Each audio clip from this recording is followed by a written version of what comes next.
Mənim birisiz uşaqlar. Nə qədər sevgiyə ehtiyacım var. Bilirsiniz nə qədər sevgiyə ehtiyacım var. Baxın, Leman getdi, pis oldum. Yine Leman'la söhbətləşirdik, gəlirdi yanımda oturdu, dərdləşirdik. Enigma bəstana, sən papeyin cana. Atma da qaqo hediyəni. Sən görmürsən mən nə qədər dəyişmişəm, brat. Atma da bantikini, bax nə məcburdur ki onu mənə atırsan.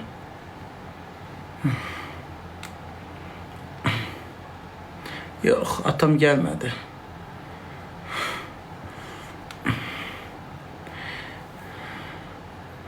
Yoldaşı yazdı, Allah şəfa versin. Köməkçi tutublar. Vəfat hafta gün 15 manat verirəm. Tüyüğüma da baxır. Yeməkdə pişirib gətirib, evi də silib. Hələ yəqin ki, axşam silir. Bugün silməyib, axşam zat gələr silər.